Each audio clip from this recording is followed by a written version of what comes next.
Hi everyone, welcome to Emsley Lodge for another week. We're back on track this week. Rob's back fit and healthy, so we'll put the video out again this week. What did we do last week? We took Redivo to Ballarat. He was very good.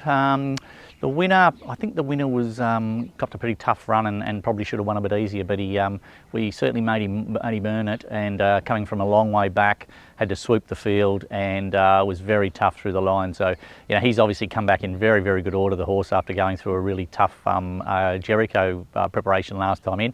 It's all about timing, and we want to try and get him back to the Jericho again this year. So how we do that, we're very mindful not to overtax him and give him a light prep this preparation.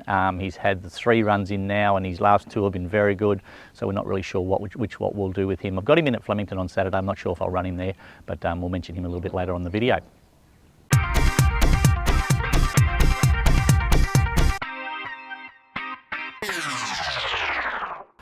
Okay, we're going to have a few runners this week. A little bit difficult here at the moment. We've got sort of, if you don't train jumps races, like the Western Districts, they have like 1 or 2 meetings a week, but all it is hurdles and high weights.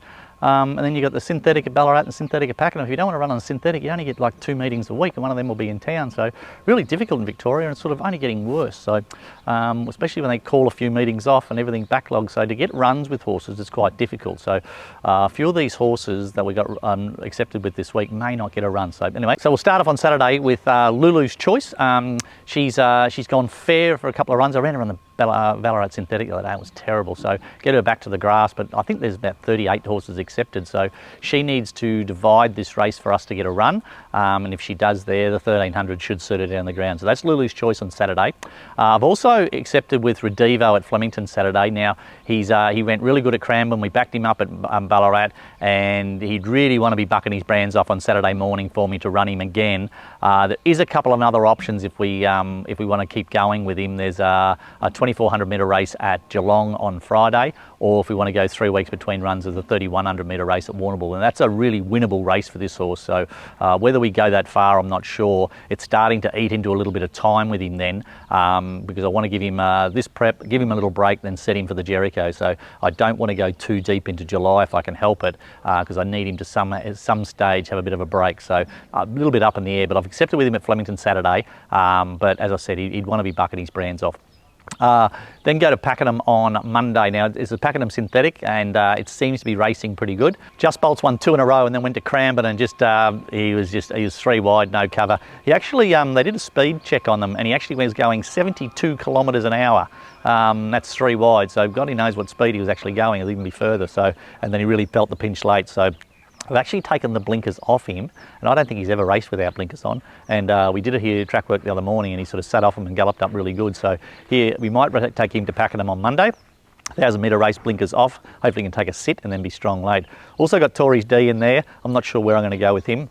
I've also accepted with a horse called Us and Them in the Staying Maiden. He'll be a fair way down the list in the ballot order. I think he's been balloted 3 times in a row now, and we're sort of going too far between runs almost. But I've also have him in there. So as I said, a few of these horses, I don't know whether they'll get a run or not, but that's where we'll head with them. Even on Thursday, I've got Custard Tart in at Ballarat. She's been balloted 3 times in the last 2 weeks, so she hopefully she can get a run as well. Poor thing's only had 1 start and keeps getting balloted, so but she needs to race. But I might even have to put a couple of these sort of horses that are in ballots out for a couple of weeks until these numbers of horses sort of drop a little bit, and we can actually get a bit of a race plan for them. It's very difficult. We're sitting in these horses for races, and we can't even get runs, so a little bit frustrating.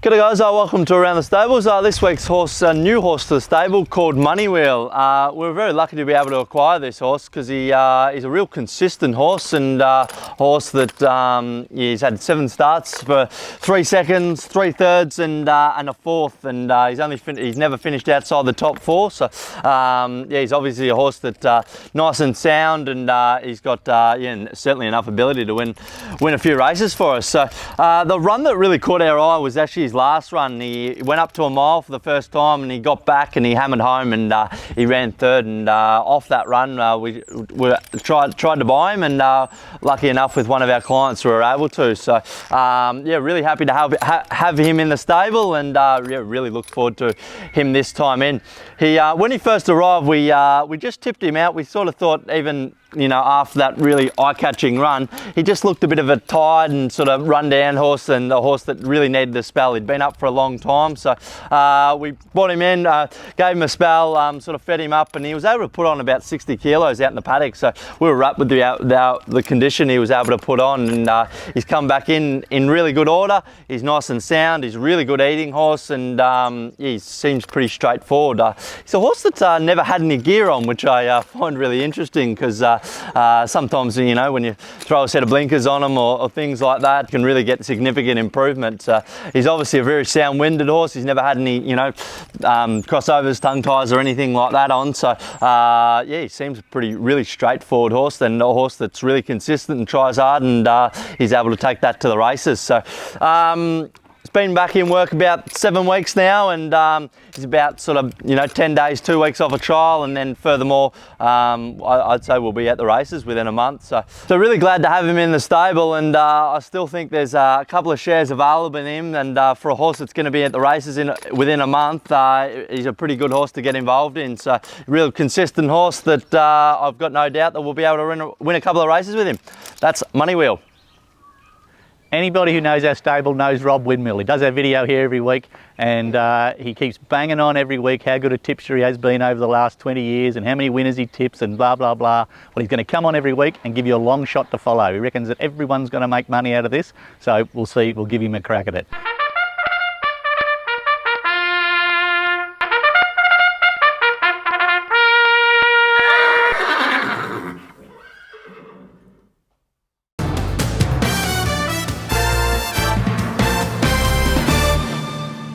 We got a real reminder this week on how dangerous it is working with racehorses. Absolute ripping girl called Peter Tate was working at Cranbourne and was fatally kicked by one of the horses. There wouldn't have been a more experienced stable hand than her, and it doesn't matter how much experience you have, these horses are so unpredictable. Everyone here at the stables was taken back by it, and I imagine down at Cranbourne it would have been terrible, and probably still is. So all our wishes go out to the family and friends, and let's hope it never happens again. Till next week, see you later.